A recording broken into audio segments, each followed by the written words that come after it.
Guys message आ गया क्या group पे? आ गया ना? प्रोजेक्टर ऑन कर दो प्लीज। चलो भाई करें स्टार्ट विद आईडीडी, है ना? ओके चलो देखो, तो कल एक दो क्वेश्चंस हमने डिस्कस किए थे, एक आध आपने लिखा भी था। यस भूमि करते हैं।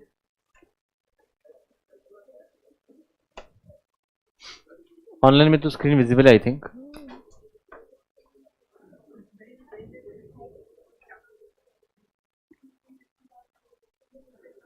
चलिए देखिएगा, आपके पास अगला क्वेश्चन है।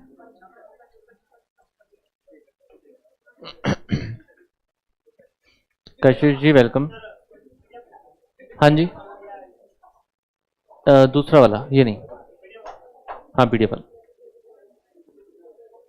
ठीक है चलिए भाई नेक्स्ट क्वेश्चन है ना? क्वेश्चंस पर थे हम लोग।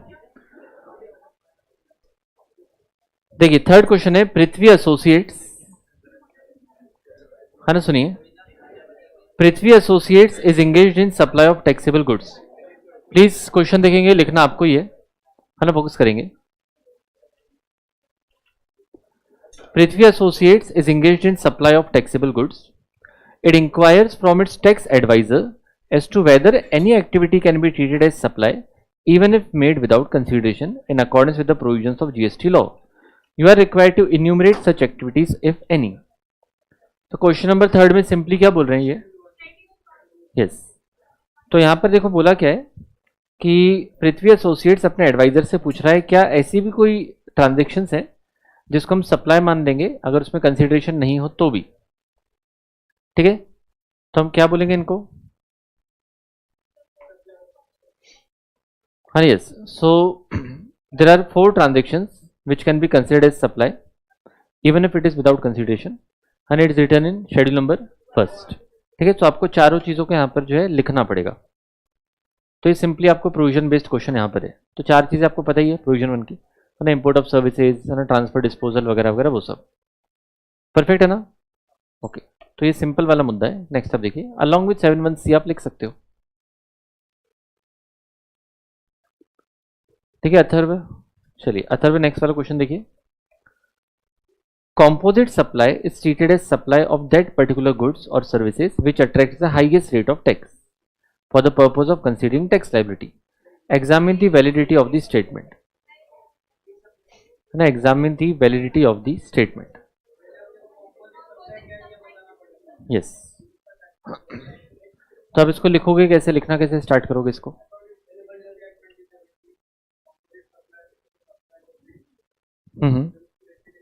कंपोजिट सप्लाई की डेफिनेशन लिख दोगे।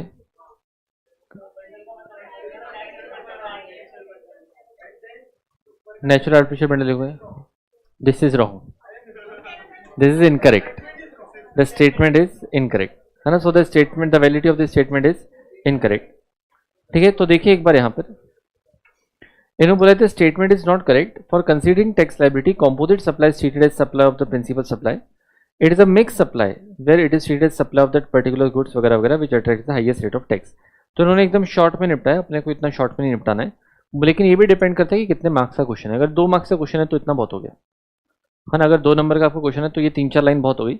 अदरवाइज आपको पहले समझाना पड़ेगा क्या कि कंपोजिट सप्लाई क्या होता है।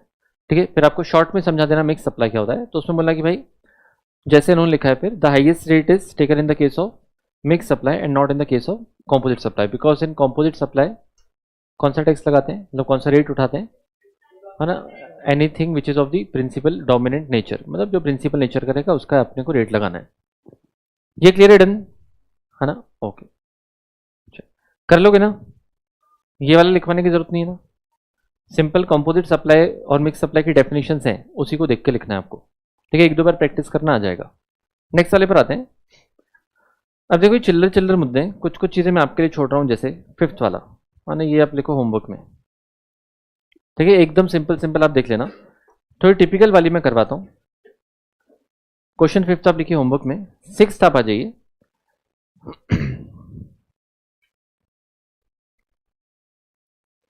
ये सुलेखा मैन्युफैक्चरर्स तो आपने सिमिलर कल करके रखा था, मैं बी वाला करवाता हूँ आपको, है ना? बी वाला देखिए यहाँ पर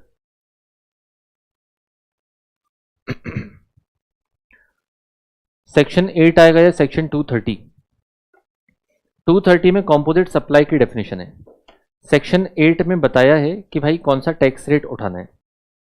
तो अगर आपको याद रखना है तो दोनों का रेफरेंस देना पड़ेगा। ठीक है, चलिए 6 तक कल मैंने होमवर्क दिया था, कल रीड करके आए। ठीक है, देखते सुनिएगा। तो यहाँ पर देखो सेकंड वाला अच्छा था क्वेश्चन थोड़ा सा। हमने कहा था Raman is an architect in Chennai, his brother who is settled in London is a well known lawyer, Raman has taken legal advice from him free of cost with regard to his family dispute. ठीक है, तो जो already answer देख के आए तो है ना, बाकियों को मौका देंगे। अगर देख के आए तो ठीक है, कोई दिक्कत नहीं है ना, लेकिन जिन्होंने ट्राई नहीं किया है मुझे बताइए। Raman is an architect in Chennai, है ना, रमन जो है वो चेन्नई में आर्किटेक्ट है। His brother who is settled in London is a well known lawyer, Raman has taken legal advice from him free of cost with regard to his family dispute. Okay, तो मुझे बताइए कि क्या ये सप्लाई है कि नहीं। अपने को पूछा क्या इन्होंने, examine whether the following activities would amount to supply under section 7 read with schedule number first. तो नीचे जो चीजें लिखी हुई है section 7 along with schedule number first, क्या ये सप्लाई है कि नहीं। शेड्यूल नंबर फर्स्ट किसका है, डीम्ड सप्लाई मतलब विदाउट कंसीडरेशन वाला। ठीक है, तो मुझे बताइए जो रमन वाला पॉइंट है क्या ये सप्लाई है कि नहीं।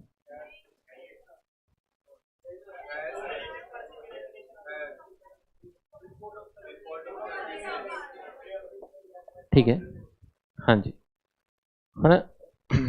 एक मिनट,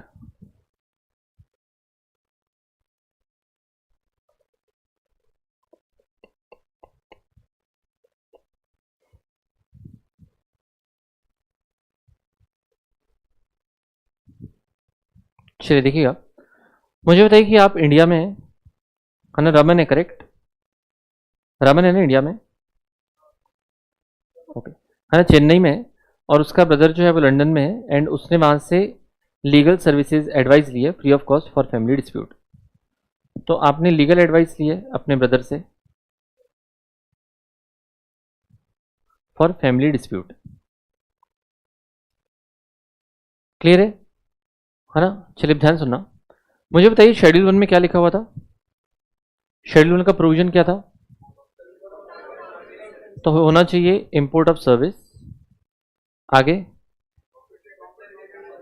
ना, फ्रॉम द रिलेटेड पर्सन होना चाहिए या फिर other person of the same entity, then in the course और फर्दरेंस ऑफ बिजनेस। तो अगर ये तीनों चीजें हैं तो ही हम कहते हैं कि भाई ये शेड्यूल 1 का सप्लाई, अदरवाइज नहीं। सही है, तो मुझे बताइए क्या ये इंपोर्ट ऑफ सर्विस है, इंपोर्ट ऑफ सर्विस तो है।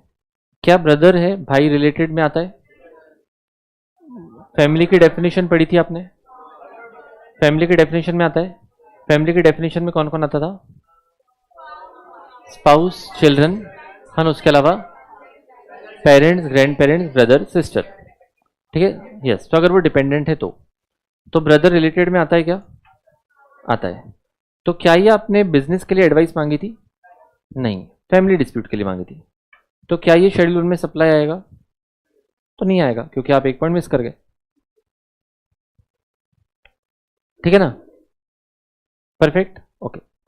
लेकिन मुझे बताइए कि अगर आपका यहां पर ये जो मुद्दा है, अगर ये बिजनेस के लिए एडवाइस होती, फैमिली डिस्प्यूट नहीं, अगर ये बिजनेस के लिए एडवाइस होती तो ये सप्लाई होता था, क्योंकि इंपोर्ट ऑफ सर्विस भी है, रिलेटेड भी है, भाई है, and in the course of furtherance of business भी है, करेक्ट। लेकिन ये ब्रदर रिलेटेड में आएगा कि नहीं आएगा, आएगा। Parents, grand parents, brother sister कब आते हैं, जब वो आपके ऊपर डिपेंडेंट है। तो ये ब्रदर आपके ऊपर डिपेंडेंट है, नहीं, क्यों, he is a well known lawyer, है ना। क्वेश्चन में क्या लिखा है, he is a well known lawyer. Well known lawyer मतलब भाई डिपेंडेंट थोड़ी होगा आपके ऊपर, करेक्ट। तो अगर ये बिजनेस के लिए भी एडवाइस आपसे लेता है तो भी ये सप्लाई नहीं माना जाएगा, बिकॉज वो आपके रिलेटेड से बाहर हो जाएगा, इसलिए, करेक्ट है ना, ओके। तो यहाँ पर देखिए दो चीजें आपको दी गई है। सेकंड, नेक्स्ट क्वेश्चन वही था, बट योर आंसर भी डिफरेंट। अगर आपकी एडवाइस जो है वो बिजनेस यूनिट इन चेन्नई के लिए होती तो फर्स्ट वाले में नहीं होगा बिकॉज ऑफ 2 रीजंस। एक तो रिलेटेड से भी नहीं है ना, और बिजनेस के लिए भी नहीं है, एंड इसका रीजन है कि भाई ये रिलेटेड नहीं है। ठीक है, अब इसको आप लिखेंगे कैसे, पॉइंट नंबर बी का आंसर लिखना होगा। तब स्टार्ट कैसे करेंगे? As per schedule 1 given under the CGST act. आगे, import of services from a related person in the or other person belonging to the same entity in the course or furtherance of business is considered as supply. ठीक है, whether not consideration. Schedule 1 में तो consideration नहीं है ना. Schedule 1 में तो हमको ये थोड़ी लिखना है वेदर और नॉट, मतलब कंसिडरेशन मिल गया तो हाँ, even if there is no consideration. ठीक है, परफेक्ट. तो कंसिडरेशन हो या ना हो वो 7(1)(b) में था, N import of services for consideration whether not in the course और फर्दरेंस ऑफ बिजनेस. ठीक है, यहाँ पर तो कंसिडरेशन नहीं ही है तो ही शेड्यूल 1 में आ रहा है. करेक्ट. तो ये आपने इतना लिखा शेड्यूल 1 का प्रोविजन. नेक्स्ट क्या लिखोगे? फिर आपको रिलेटेड पर्सन की डेफिनेशन लिखनी पड़ेगी. As per the relevant provisions of the CGST act, family means so so and so, जो भी था है ना, ब्रदर सिस्टर वगैरह वगैरह, if they are dependent on you. फिर now in the given case, है ना, फिर आप क्या लिखेंगे आगे? ठीक, काम करो 3-4 मिनट लो और लिखो एक बार. ठीक है, 3-4 मिनट लो, फटाफट से पूरा अपनी लैंग्वेज में लिखो. ठीक है, 3-4 मिनट लीजिए और पूरा का पूरा लिखिए एक बार फटाफट से, क्विकली, बिना देखे. हाँ,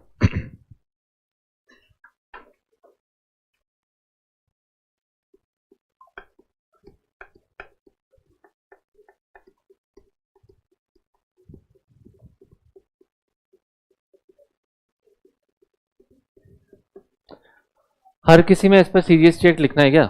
हाँ, क्योंकि अभी आप CGST एक्ट पढ़ रहे हो, आगे IGST एक्ट आएगा तो वहाँ पर IGST एक्ट लिखना. इनकम टैक्स सॉल्व करोगे तो इस पर इनकम टैक्स एक्ट लिखना.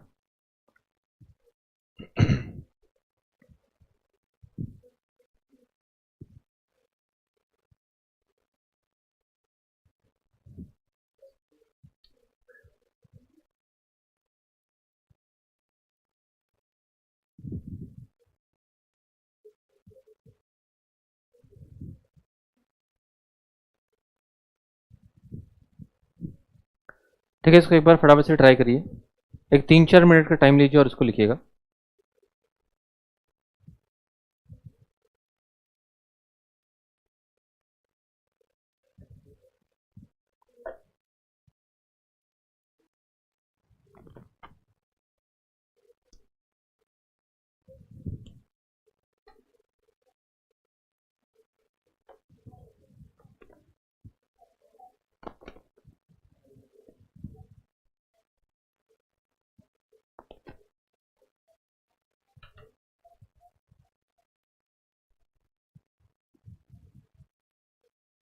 जिन्होंने कल का लेक्चर अटेंड नहीं किया है प्लीज कल का लेक्चर एक बार देख लेना.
हो गया भाई लिखा? ठीक है, जब तक आप कंक्लूड करो मैं स्टार्ट लेता हूँ।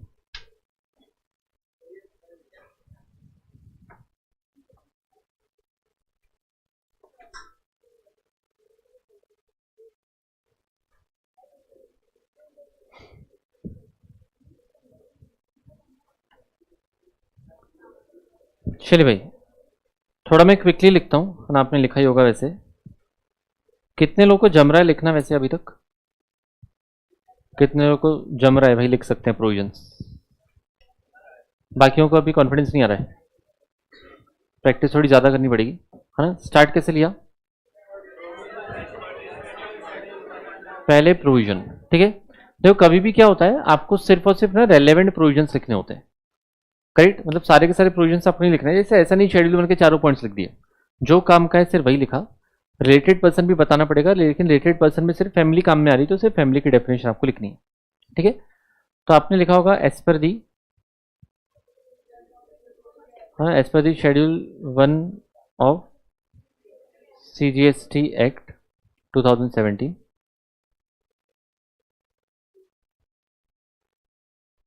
है ना, import of services from a related person या फिर other person belonging to the same entity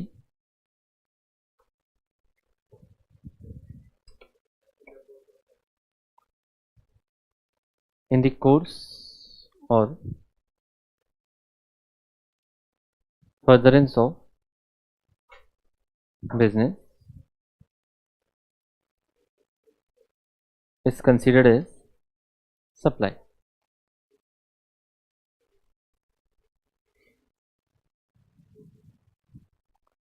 ठीक है, उसके नीचे एज पर दी CGST एक्ट ओनली, नहीं ओनली नहीं लिख सकते, शेड्यूल 1 इतना तो बताना पड़ेगा यार आपको। क्या बोल रहे हैं?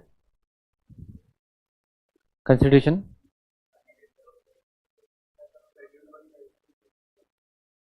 नहीं, यहाँ पे तो शेड्यूल 1 है ना। शेड्यूल 1 में वेदर और नॉट कहाँ लिखते हैं अपन? वो लिख सकते हो, है ना। वेदर और नॉट कंसिडरेशन गलत हो जाएगा, even if consideration is not received, ये ठीक है, चलेगा, लिख सकते हो, कोई दिक्कत नहीं, एक ही बात है।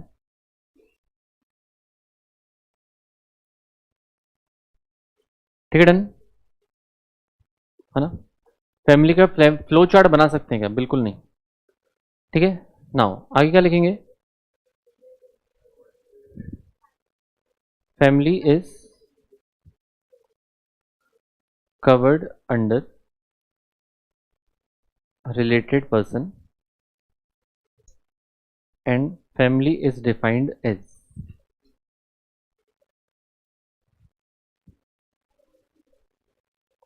मतलब फैमिली इज डिफाइंड एज, फिर फैमिली में क्या क्या जाओगे?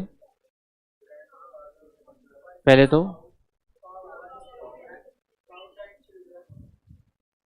स्पाउस एंड चिल्ड्रन, है ना, of the person and parents, grand parents, brother and sister, if Holi और मेनली, मेनली या Holi dependent on the person. तो ये आपका हो गया प्रोविजन वाला पार्ट, ठीक है। इशू तिवारी ज़्यादा से ज़्यादा क्वेश्चन सॉल्विंग करो, ओके। आपको ऑटोमेटिक समझेगा कि कौन सी चीज़ कैसे पढ़नी है। अब ये क्वेश्चन सॉल्विंग कर रहे हो तो आपको समझ आना है कि वो कैसे याद रखना था ना, ठीक है। तो ये आपने क्या किया, ये पहला पैरा डाल दिया, ये आपने सेकंड पैरा डाल दिया फैमिली वाला, फिर आप कंक्लूजन की तरफ बढ़ जाएंगे। Now in the given case, क्या नाम था इंडिया वाले बंदे का? Raman has imported services but it's not a supply because of 2 reason. ठीक है, तो पॉइंट नंबर बी में 2 रीजन बनते हैं। पहला वाला, yes, brother is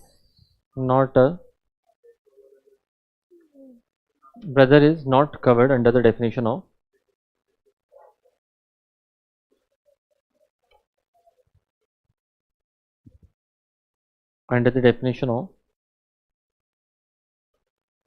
related person because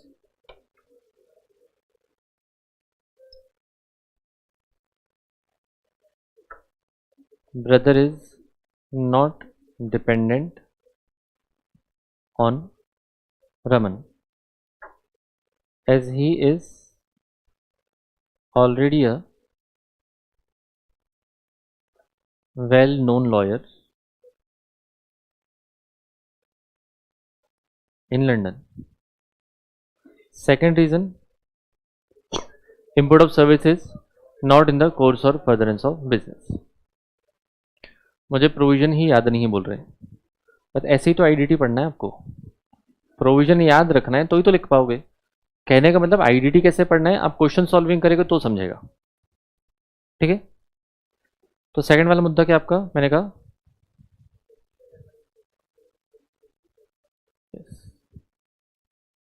the legal advice is not in the course or furtherance of business because it is taken for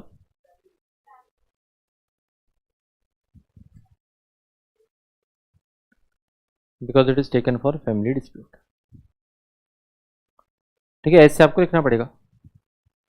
definition नहीं लिखी है मतलब आपने नहीं लिखी, लिखनी आपको।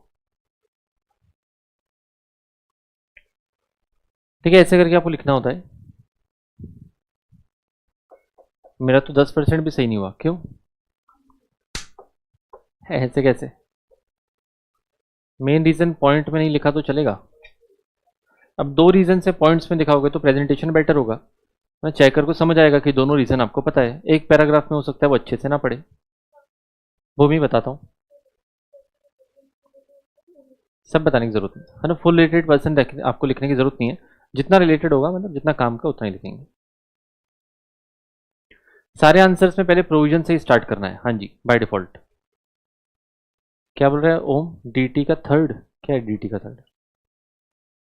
5th वाला क्वेश्चन में रीड करवा देता हूँ। ठीक है, 80% सही है। ठीक है, प्रैक्टिस से आपका 100 आ जाएगा। हाँ जी, आईडीटी डीटी से इजी है बिल्कुल, लेकिन आपको प्रोविजंस लर्न करने पड़ेंगे। और आप ये चैप्टर बहुत ईमानदारी से सारे क्वेश्चंस करो, इसके भी करो एंड आपको जो एक और क्वेश्चन बैंक मिला है उसके भी करो। जितनी ज़्यादा क्वेश्चन प्रैक्टिस करोगे उतना आईडीटी पर ग्रिप बनेगा। क्वेश्चन प्रैक्टिस नहीं करोगे आपको समझ नहीं आएगा कहाँ क्या पढ़ना है। ठीक है, एक्चुअली आपने जो भी पढ़ा है सब आपको क्वेश्चंस में अप्लाई करना है ना। सारे आपको कॉन्सेप्ट्स पता है, आपको लिखने की वहाँ पर जो है प्रैक्टिस चाहिए रहेगी। आंसर राइटिंग में प्रॉब्लम हो रही है, थोड़ी सी गलती आपकी भी नहीं है, गलती CSET की भी है, क्योंकि वहाँ पर पूरा MCQ है। पहले किस ज़माने में CS फाउंडेशन हुआ करता था तो वहाँ पर आपको लिखना पड़ता था। ठीक है, जैसे CA फाउंडेशन है तो उसमें लॉ वगैरह लिखना पड़ता है, तो CA इंटर तक आने तक थोड़ी सी आदत लग जाती है ना। यहाँ पर आप सीखते ही इंटर लेवल पे हो, एग्जीक्यूटिव लेवल पे हो, तो ऐसा है। पर ठीक है, प्रैक्टिस करना पड़ेगा। लिखोगे तो ही प्रैक्टिस होगी यहाँ, लेकिन ऐसा नहीं कि भाई कल करेंगे तो नहीं होगा, फिर वो एग्जाम तक ऐसे ही रह जाएगा। टाइम मैनेजमेंट नहीं हो पा रहा किसका, आंसर लिखने का या सेल्फ स्टडी का? आंसर लिखने का तो लोड नहीं लेना आपको अभी। सेल्फ स्टडी आप 5 बजे फ्री हो जाते हो, रात को 5 से 12 7 घंटे क्या करते हो आप? 7 घंटे में भी 3 सब्जेक्ट नहीं पढ़ पा रहे हो तो कैसे चलेगा बताओ। चलिए नेक्स्ट वाले क्वेश्चन पर चलिए। 5th वाला क्वेश्चन पूछ रहे हैं। 5th वाला क्वेश्चन मैं आपको रीड करवा देता हूँ। 5th वाला क्वेश्चन था, ट्रांसफर ऑफ टाइटल या पोजेशन जरूरी होता है क्या सप्लाई ऑफ गुड्स के लिए? अगर आपने गुड्स में टाइटल मतलब ओनरशिप ट्रांसफर कर दिया that is supply of goods. हो सकता है कि आपने ओनरशिप ट्रांसफर की है but at a future date, तो भी it is supply of goods, है ना। फॉर्च्यूनर वाला एग्जांपल था। और ऐसा हो सकता है कि आपने ओनरशिप नहीं दी है, सिर्फ पोजीशन दिया हुआ है, तो फिर है ना, because that is a supply of service, क्योंकि आपने सिर्फ यूज करने के लिए दिया है। तो आपको तीनों पॉइंट्स यहाँ पर लिखने पड़ेंगे। ठीक है, आप पीछे आंसर देख सकते हैं, आपके पास आइडियल आंसर्स हैं पीछे। तो हमने बोला कि title as well as position देना जरूरी होता है। सेकंड पॉइंट, अगर टाइटल आपने नहीं दिया तो उसको हम सप्लाई ऑफ सर्विस मान लेंगे। थर्ड पॉइंट, कहाँ जहाँ पर प्रदर्शन आपको इमीडिएटली मिल जाती है लेकिन टाइटल आपको फ्यूचर डेट पर मिलती है, तो यहाँ पर हायर परचेज एग्रीमेंट वगैरह वगैरह, उसको भी हम सप्लाई ऑफ गुड्स मानते हैं।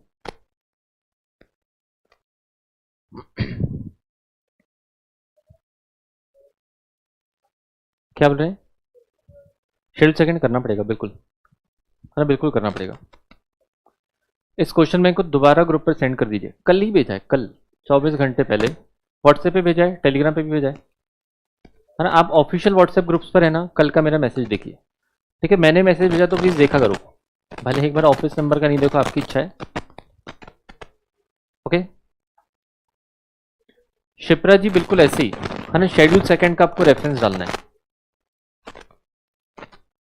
ओम ऑफिस में कॉल करेगा प्लीज। हो गया, डन है क्या, क्लियर है क्या बताइए, है ना। ओके चलिए नेक्स्ट वाले क्वेश्चन पर। चलो एक और अच्छा वाला क्वेश्चन करवाता हूं पहले।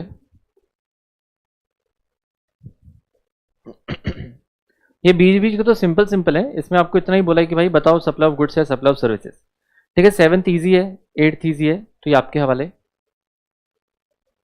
हायर परचेज बेसिस पर गुड्स खरीदे तो क्या ये सप्लाई ऑफ सर्विस रहेगा, ये जस्ट आपने किया है ना। हायर परचेज में खरीदा तो क्या ये सप्लाई ऑफ सर्विस रहेगा, नहीं, it will be supply of goods. तो as per schedule number second आप स्टार्ट कैसे लोगे, है ना, as per schedule number second, है ना, of the CGST act.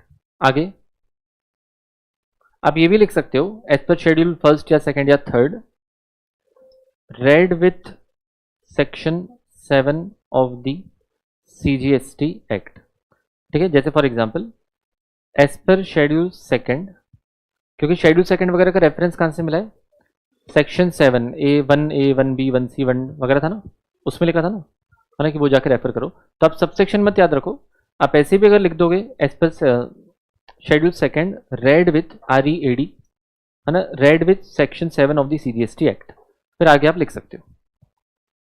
Okay ठीक है, तो as per schedule second read with section 7 of the CGST act, if the goods have been purchased and the property is transferred at a future date and the possession is received today, still that will be a supply of goods. ऐसा था ना कि if the goods have been purchased, the possession has been of the goods have been received, but the ownership is transferred at a future date, still that will be the supply of goods. ठीक है, so now in the given case, purchase of goods on hire purchase basis will be the supply of goods as per schedule number second and not supply of service. इतना ही बस, 2-3 line का provision, 2-3 line का conclusion, ठीक है। इस type के question मतलब 2-2 नंबर से ऊपर के नहीं बनेंगे, ऐसा वाला 1 नंबर प्रोविजन का 1 नंबर कंक्लूजन का। ओके, और शायद ही आपको पता ही होगा, नहीं पता होगा तो बता दूं, अगर आपको सेक्शन नंबर याद ना आए तो गलत मत लिख के आना, ठीक है। अगर आप गलत नंबर लिख के आ गए तो भले पूरा आंसर सही होगा, परफेक्ट होगा, 5 में से 0 मिलेंगे आपको, ठीक है। तो अगर आपको श्योर है सेक्शन 7 है तो ही लिखो सेक्शन 7, नहीं याद है तो लिख दो as per the relevant section of the CGST act, कोई दिक्कत नहीं, ठीक है। बिल्कुल भी गलती से भी आपको सेक्शन नंबर गलत नहीं लिखना है, कंफ्यूजन हो रहा है मत लिखो, है ना, 100% श्योर है तो ही लिखो। एग्जाम का फॉर्मेट कैसा रहता है, मतलब क्वेश्चन पेपर का, किस आंसर राइटिंग का, क्वेश्चन पेपर दिखा दूंगा, ठीक है। आगे देखिए 9th वाला भी इजी है, 10th वाला देखिए, 10th में भी 1-2 अच्छे पॉइंट्स वो करवाता हूँ। चलिए फर्स्ट वाला पॉइंट है, देखिए आपको पूछा क्या है, examine whether the activity of import of service in the following independent cases हैं would amount to supply under section 7। तो क्या ये सेक्शन 7 का सप्लाई आपको पूछा गया है, पहला वाला, miss Shrinidhi Kaushik received interior decoration services for her residence located at Bandra Mumbai from mister Hannah Rachel of Sydney Australia, amount paid is 5,000 rupees, 5,000 Australian dollar. तो आपको बताने की क्या ये सप्लाई है कि नहीं, फिर से प्रोविजन कहां से रिवाइज करें, हाँ जी सप्लाई है, हमारा रीजन क्या लिखेंगे, मतलब किसका रेफरेंस है, कोई सेक्शन का है या शेड्यूल का है। अच्छा सेक्शन में कौन सा था, अगर सेक्शन का है तो 7(1)(b), 7(1)(a) किसका था, तो नॉर्मल सप्लाई का था, है ना, एनी आपका sale barter exchange by a person for a consideration in the course और फर्दरेंस ऑफ बिजनेस। 7(1)(b) में क्या था? Import of service for a consideration whether और नॉट इन दी कोर्स और फर्दरेंस ऑफ बिजनेस। ठीक है, तो ये था आपका 7(1)(b) में। एंड शेड्यूल 1 में क्या लिखा था? Import of service from the related person, है ना, और other person of the same entity in the course और फर्दरेंस ऑफ बिजनेस। तो इंपोर्ट ऑफ सर्विस दो जगह पर आता है, या तो 7(1)(b) में या फिर आपका शेड्यूल नंबर फर्स्ट में। तो ये वाला जो फर्स्ट वाला पॉइंट है ये 7(1)(b) का है या शेड्यूल फर्स्ट का है? ये शेड्यूल नंबर फर्स्ट का नहीं है, 7(1)(b) का है। क्यों? क्योंकि इसमें कंसीडरेशन इन्वॉल्व है ना। अगर 5,000 ऑस्ट्रेलियन डॉलर दिए मतलब क्या है? कंसीडरेशन है। अगर कंसीडरेशन है तो 7(1)(b) में आएगा। कंसीडरेशन नहीं होता तो ये तो शेड्यूल 1 में जाते थे। ठीक है, परफेक्ट। तो जो भी आपने पढ़ के रखा है ना चैप्टर में, इस तरीके से आपको अप्लाई करना पड़ेगा। तो आप स्टार्ट कैसे लोगे बताइए?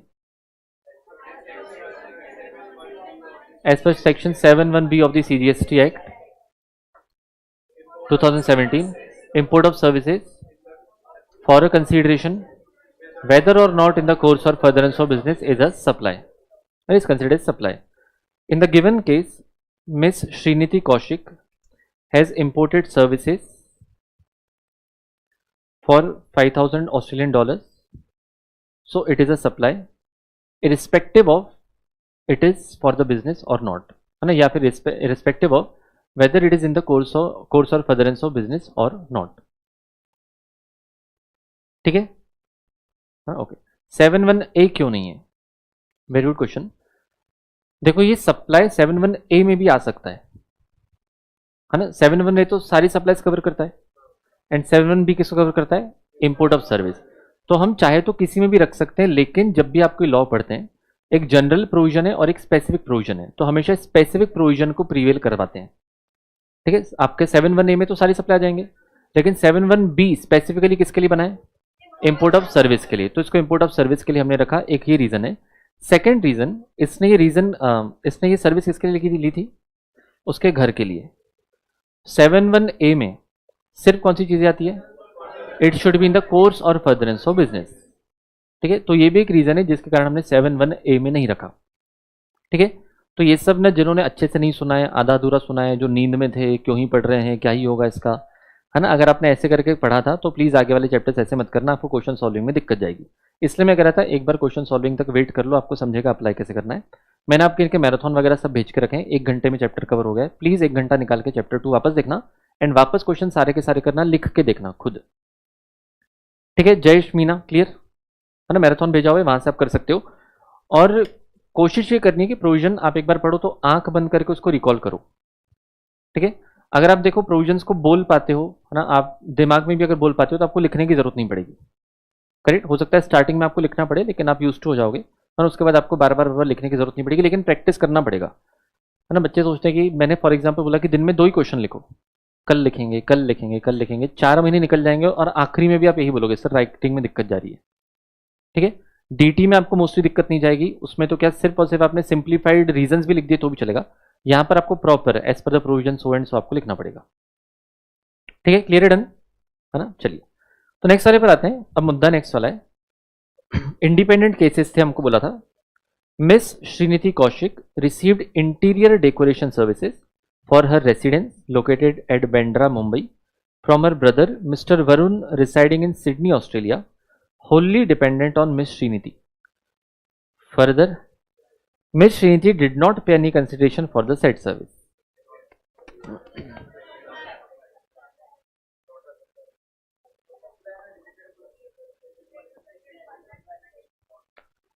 क्या हो गया दिया जी, क्या हो गया? नहीं अश्रुति, गाइज मैंने कल ना एक बहुत बड़ा लंबा मैसेज भेजा है व्हाट्सएप का, उसको देखो प्लीज, पढ़ो उसको टाइम निकाल के, उसमें सब है सब। ठीक है, चलिए तो हमने यहाँ पर क्या बोला आपके लिए कि इंटीरियर डेकोरेशन सर्विसेज है, क्या इंपोर्ट ऑफ सर्विस हो रहा है? अरे इंपोर्ट ऑफ सर्विस हो रहा है। कंसीडरेशन है क्या? कंसीडरेशन तो मिसिंग है, इसलिए हम किस में गए? शेड्यूल नंबर 1 में गए। क्या रिलेटेड पर्सन से हो रहा है ना, brother is a related person, yes, but in the course और फर्दरेंस ऑफ बिजनेस में नहीं हो रहा है क्योंकि इसके घर के लिए, तो शेड्यूल 1 के हिसाब से भी सप्लाई नहीं है। ठीक है, एक भी कंडीशन मिस हो गई तो it is not a supply, और इसका प्रोविजन तो एग्जैक्टली सेम जो आपने ऊपर लिखा था। ठीक है, परफेक्ट। चलें आगे, नेक्स्ट वाला देखो, क्या आपका आंसर चेंज होगा if in the above case Miss Shrinidhi has taken interior decoration services with regard to her business premises, तो फिर that would have been a supply, क्योंकि सारी कंडीशन हो जाती है ना। आप इंपोर्ट ऑफ सर्विस भी कर रहे हो, ब्रदर जो डिपेंडेंट है यहाँ पे लिखा था ना, तो रिलेटेड भी है एंड बिजनेस के लिए भी है, तो it is a supply as per schedule number first. ठीक, क्लियर है ना? ओके, रिद्धि कुछ कुछ मैं लिखवा रहा हूँ आपको क्लास में, बाकी जो आपके होमवर्क में रहेंगे वो आप खुद से लिखना एंड क्लास वाले भी लिख के देखना एक बार वापस, ठीक है, प्रैक्टिस के हिसाब से। चलिए अगले वाले सवाल पर आते हैं। क्वेश्चन नंबर 11 आपको दिया गया है, अब रीड करिए और बताइए इसका क्या करना है।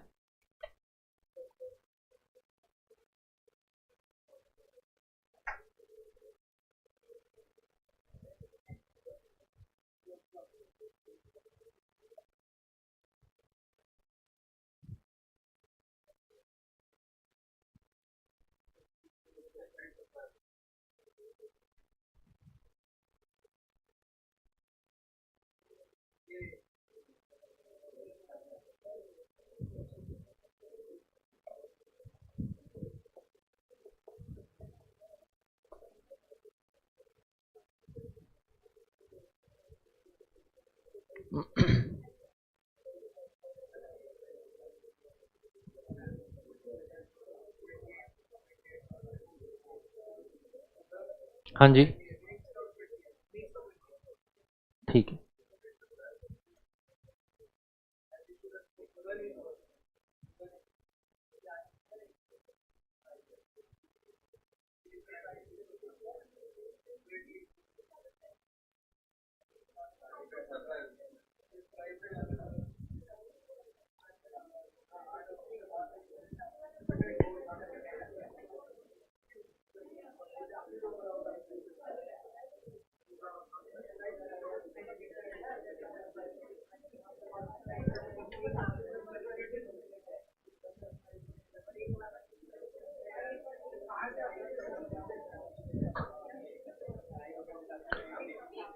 चलिए भाई, तो ये क्या है, mix supply and highest rate of tax बोल रहे हो?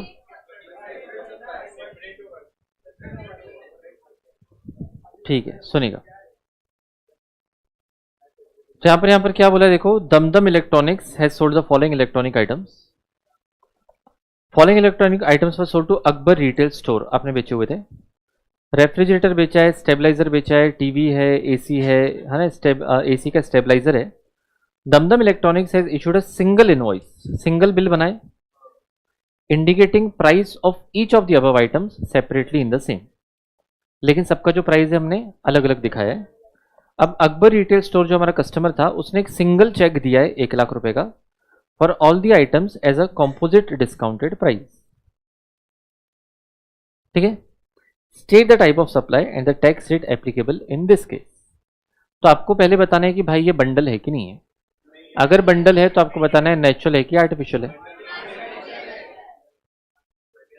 ठीक है, क्या ये बंडल है? ये बंडल ही नहीं है, सही बात है ना।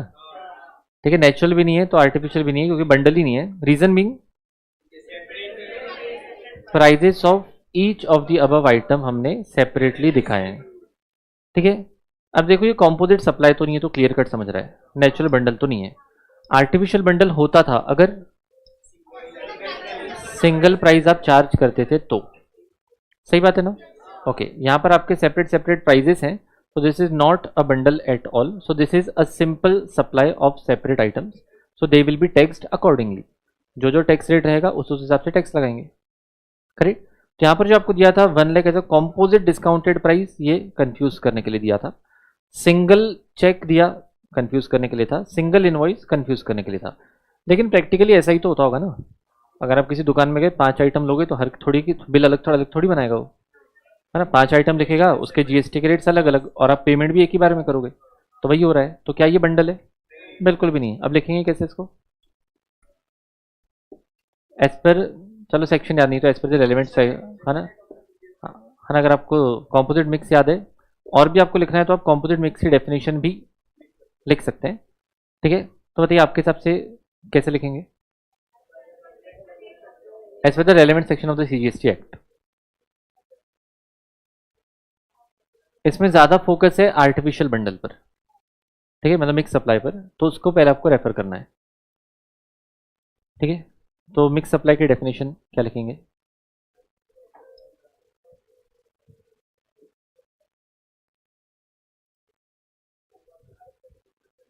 लिखना है है ना, मिक्स्ड होगा, आर्टिफिशियल बंडल होगा, ठीक है, लिखना है। तो यहाँ पर क्या लिखेंगे? व्हेन टू और मोर गुड्स और services are sold together in conjunction with each other, याद रहा तो ठीक, नहीं तो ठीक, कोई दिक्कत नहीं है। सो व्हेन टू और more goods are sold together and the supply should not be a, है ना, composite supply, it should be for a single price, then it will be considered as the mixed supply, and in case of mixed supply the highest rate of tax is charged as per section number 8। ठीक है, section 8 कहता है कि उसके लिए आपको highest tax का जो रेट है वो चार्ज करना है। ठीक है, अब ये आईपैड हो गया एक्चुअली डिस्चार्ज, इसको 2-4 मिनट लगेंगे। ओके, तो आपको स्टार्ट किससे लेना है? तो आपको मिक्स सप्लाई की डेफिनेशन से स्टार्ट लेना है।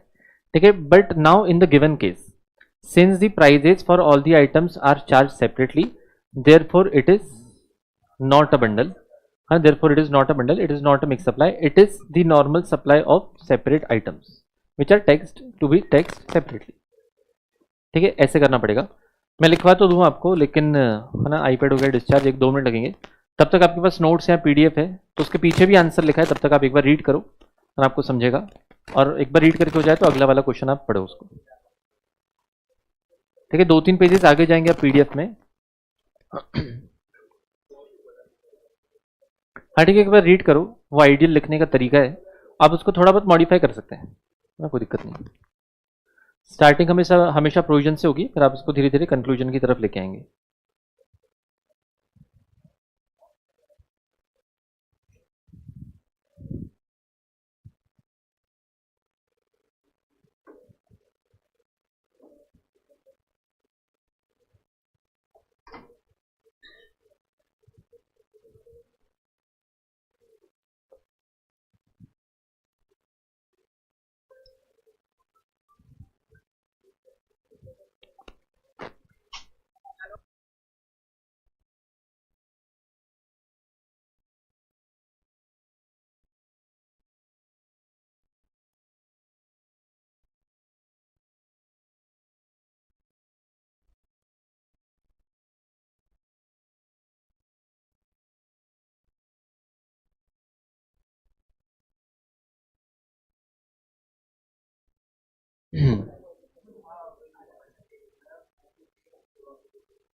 क्या बोल रहे हो? सिल्वर मिला?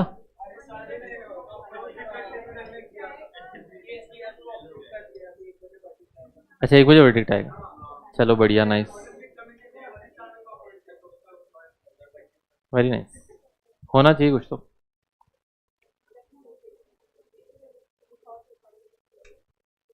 ब्रिजेश भाई, क्वेश्चन आप देखो ना, पहले पूरा खुद से लिखने की कोशिश करो, टूटा फूटा जो लिखा लिखा, उसके बाद उसको क्रॉस वेरीफाई करो कि भाई आइडियल आंसर कैसा है, आपका कैसा है, क्या क्या कीवर्ड्स आपने मिस किए हैं।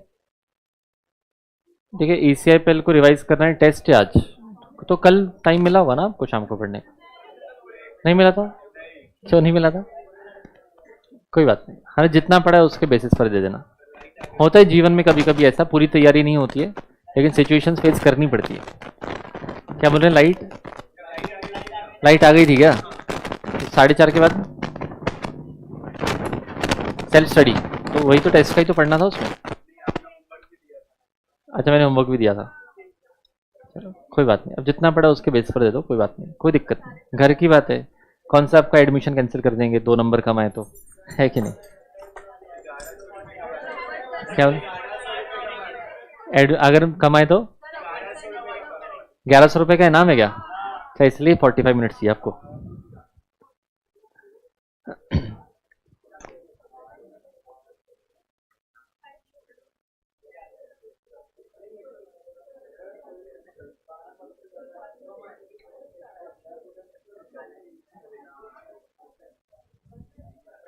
जोएल कल, है ना, जोएल प्रशांत, है ना, कल वापस कॉन्सेप्ट आएगा, क्यों चिंता कर रहे हो?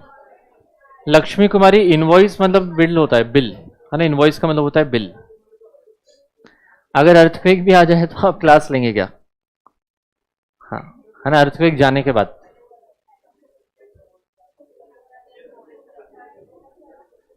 बस कल का ही तो दिन है एक्स्ट्रा वाला, मंडे से तो मोदी सर आ रहे हैं मेरे से भी, है ना। ट्यूसडे को आ रहे हैं क्या? ठीक है, ट्यूसडे को आया तो और अच्छी बात है, मंडे तक ही एक्स्ट्रा है आपका। संडे को ले रहे हैं क्लास? अब्बड़ से ले रहे हैं क्या? क्यों ले रहे हैं, पर रीजन? तो संडे को आने वाले क्या आप लोग? संडे नहीं यार, संडे आराम करो आप। मेरे को एक्स्ट्रा लेक्चर लेना होगा ना तो कभी मैं शाम को 4:30 से 6:30 ले लूंगा। अगर लेना होगा तो वो बेटर जाता है, क्योंकि संडे को अलग से आना पड़ेगा, है ना। लेक्चर के पहले का 1 घंटा बर्बाद, बाद का 1 घंटा बर्बाद, 2 घंटे के लेक्चर के लिए 4 घंटे बर्बाद होते हैं, सही बात है ना। तो इसलिए जो आपका काम 4:30 तक चल रहा है उसको 6:30 तक चलाओ, है कि नहीं। इस करेंगे आगे, अभी नहीं, क्या बोल रहे हैं? नहीं, ऐसा नहीं है, बाद में जरूरत पड़ी तो लेंगे, लेकिन क्या होता है कि पहले क्या होता था कि लेक्चर होते थे पहले बच्चों के सुबह 8 से शाम के 7 बजे तक, तो मैं शाम को एक्स्ट्रा कैसे लूँ, है ना, पॉसिबल नहीं होता था। अभी तो क्या टेक सेकंड ग्रुप में आ गया, 3 ही सब्जेक्ट है, तो शाम को आप जल्दी फ्री हो जाते हो, तो आपके टाइम को यूज़ कर सकते हैं थोड़ा सा, ठीक है नहीं, इसलिए। ठीक है, लगा ही नहीं है कि मोदी सर गए क्योंकि आपने टाइम ले लिया। हमारे यहाँ बेटा ऐसे ही चलता है, कोई भी बाहर गया ना दूसरा लेक्चर ऑक्यूपाई कर लेगा, चिंता मत करो आप।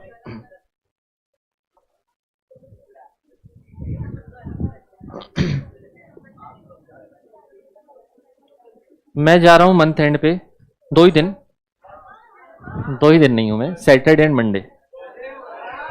31 को सैटरडे, तालियां बजा रहे हैं। ठीक है, मैं आपको बता दूं थोड़ा सा, 31 को सैटरडे तब मैं नहीं हूँ, और सेकंड को मंडे तब मैं नहीं हूँ, बस 2 ही दिन नहीं हूँ। उसके आगे या बाद में ना एक्स्ट्रा लेक्चर्स ले लूंगा, चिंता मत करो, ठीक है। और उसके अलावा गणपति विसर्जन पे छुट्टी होती है, 17 को विसर्जन है ना, 17 तो 100% छुट्टी है, 18 भी मोस्टली छुट्टी रहेगी आपकी, है ना। यस, रोड्स ब्लॉक रहते हैं, तो 18 को भी मोस्टली छुट्टी रहेगी, ठीक है। तो ये कौन सा दिन आ रहा है, 17, 18 ट्यूसडे वेडनेसडे आ रहा है। तो किसी को अगर घर वगैरह जाना होगा तो उसके पहले संडे निकल जा सकते हो आप, है ना, 14 की रात को निकल सकते हो, और 3-4 दिन घर होके आ जाना, ठीक है। नहीं नहीं, फिर आपके लिए नहीं है वो, है ना, आप घर वालों से जूम मीटिंग करिए। ठीक है, जिनको आने जाने में 2 दिन लग रहे हैं। संडे, संडे देखो मैं अवॉइड करूंगा, रक्षाबंधन के पहले संडे को लेक्चर्स रखेंगे।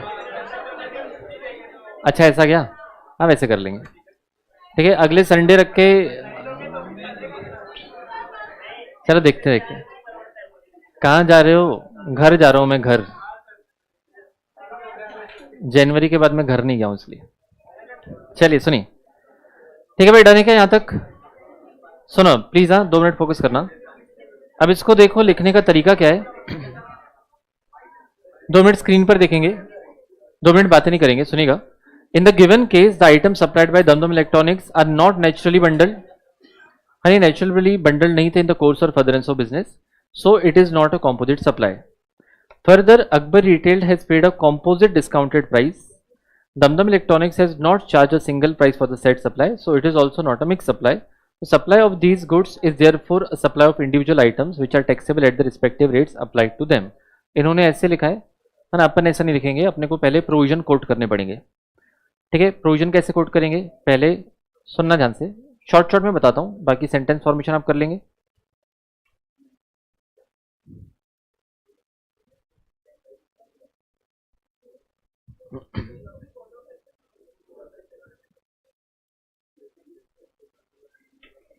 सुनेगा 2 मिनट, है ना। तो यहां पर क्या रहेगा, सबसे पहले आप लिखेंगे as per the relevant section of CGST act,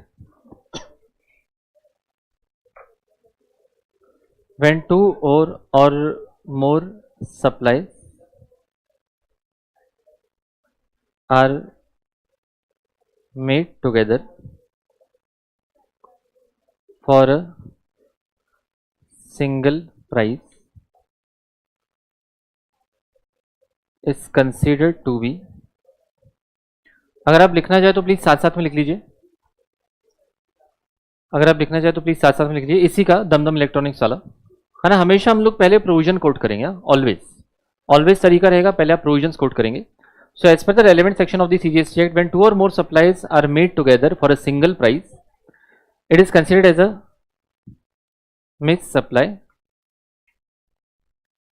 but it should not be a composite supply। उसकी डेफिनेशन में ऐसे ही था, ऐसा सप्लाई जो कंपोजिट नहीं है और सिंगल प्राइस है, दो या दो से ज्यादा चीजें एक साथ।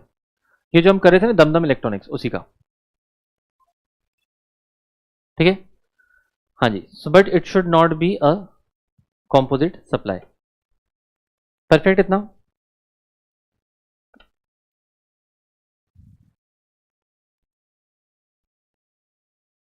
इन the given case, items sold by Dum Enterprises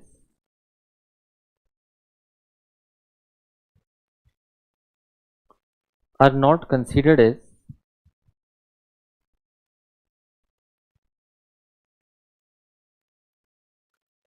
are neither considered as composite supply because it is not in the ordinary course of business, because it is not in the ordinary course of business, nor mixed supply, because prices are separately charged for goods sold. So it is an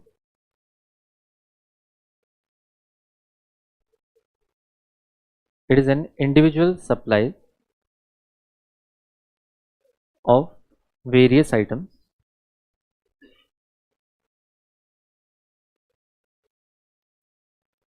for which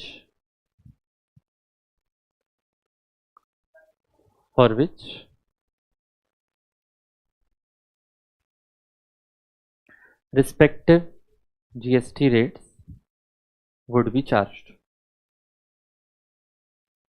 for which respective GST rates would be charged।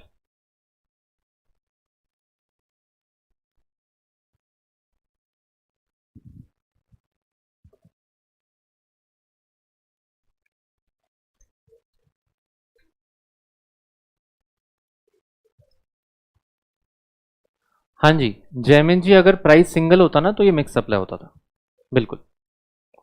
ये mix supply क्यों नहीं है? क्योंकि बेटा सबके लिए prices अलग अलग चार्ज किए, है ना मुनमुन जी, देखा आपने, रीजन लिखा तो है आपके सामने, है ना, because prices are separately charge. ये भी क्लियर है? ओके, नहीं लिखा? एक बार आगे के मैं आपको क्वेश्चंस के ओवरव्यू देता हूं, है ना, 1-2 मिनट में, फिर आप उसको सॉल्व करके आना। क्वेश्चन 13 आपको नहीं करना है ना, क्वेश्चन 13 आपको कट कर देना इस क्वेश्चन बैंक का, है ना, आउट ऑफ सिलेबस का है वो, आपके नॉलेज के लिए पढ़ सकते हो, एग्जाम के लिए काम का नहीं है। कंपोजिट सप्लाई के डेफिनेशन लिख सकते हो लेकिन वो एक्स्ट्रा है, मेन मिक्स सप्लाई पर फोकस है, ठीक है राहुल। एक्स्ट्रा लिखोगे तो कोई दिक्कत नहीं है, लेकिन जो जरूरी है वो तो लिखना ही लिखना है। मैराथन देखने के बाद सॉल्व करें तो हो जाएगा। मैराथन में कोई संजीवनी बूटी थोड़ी डाली है, मैराथन में जो समझाया है वही कॉन्सेप्ट वापस समझाऊंगा, वहां पर 3 बार समझाया है, उधर 1 बार समझाऊंगा, ठीक है, उतना ही डिफरेंस है। आपको आईडीटी याद करना पड़ेगा बेटा, आप 10 बार लेक्चर देख लो, है ना, आप जब से खुद से रिकॉल नहीं करोगे वो नहीं होगा, ठीक है। इसलिए बोलता हूं बार बार मल्टीपल टाइम्स लेक्चर देख के कुछ नहीं होगा, कॉन्सेप्ट नहीं समझा है तो लेक्चर देखो, ठीक है। याद करना है तो खुद से रिकॉल करो, और बहुत टाइम लग रहा है आपको अगर रिवाइज करने में तो आप मैराथन देखो, ठीक है। हो गया इतना? चलिए आगे वाला क्वेश्चन देखते हैं फिर। 11th वाला हो गया। 12th वाला आपको समझेगा, इजी है, ठीक है। 13th वाला आप कट कर दो। 14th वाला आपका वो लाइसेंस वाला है ना, एल्कोहलिक लिकर का लाइसेंस। तो बाकी इजी, आप किसी में भी नहीं अटकोगे, ठीक है। इसको एक बार देखना, खुद से ट्राई करके आना, लिख के आना, कोई दिक्कत होगी तो मुझे बताना, ठीक है। और कल हम स्टार्ट करेंगे आपका चैप्टर नंबर 3, ठीक है। तो अभी लंच ब्रेक ले लो, लंच के बाद वापस मुलाकात करेंगे फॉर डायरेक्ट टैक्स, ठीक है। चलो बाय। हाँ जी, DT DTS सरचार्ज वगैरह पढ़ाता हूँ मैं आज आपको।